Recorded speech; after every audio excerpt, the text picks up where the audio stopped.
গুগলে চোরের দলের খেলা কবে লিখে সার্চ করতেই ভেসে উঠছে 2026 বিশ্বকাপের সেমিফাইনালে আর্জেন্টিনা ইংল্যান্ড ম্যাচের সূচি। বিষয়টি সামাজিক যোগাযোগ মাধ্যমে ব্যাপক আলোচনার জন্ম দিয়েছে। কেউ অবাক হয়েছেন, আবার কেউ মিম ও ট্রলের মাধ্যমে বিষয়টি নিয়ে হাস্যরস করছেন।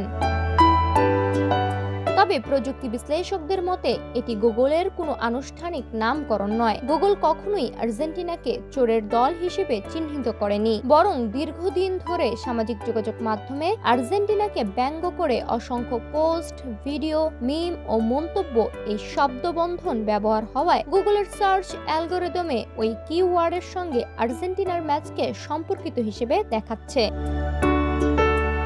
এই ট্রলের পিছনে রয়েছে 1986 বিশ্বকাপের সেই বিখ্যাত আর্জেন্টিনা ইংল্যান্ড ম্যাচ। কোয়ার্টার ফাইনালে ডিয়াগো ম্যারাডোনার বিতর্কিত হ্যান্ড অফ গড গোলকে কেন্দ্র করেই আজও প্রতিপক্ষ সমর্থকদের একাংশ আর্জেন্টিনাকে ব্যঙ্গ করে বিভিন্ন নামে উল্লেখ করে থাকেন।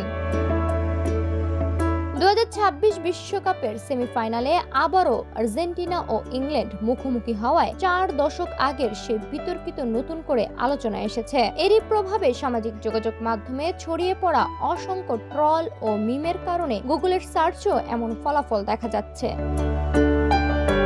তাই বিষয়টি নিয়ে বিভ্রান্ত হওয়ার সুযোগ নেই। চোরের দল কোনো সরকারি বা ফিফা স্বীকৃত পরিচয় নয়। এটি কেবল সামাজিক যোগাযোগ মাধ্যমে ব্যবহৃত একটি ব্যঙ্গাত্মক শব্দ, যা ভাইরাল কন্টেন্টের প্রভাবে গুগলের সার্চ অ্যালগরিদমের সঙ্গে যুক্ত হয়েছে।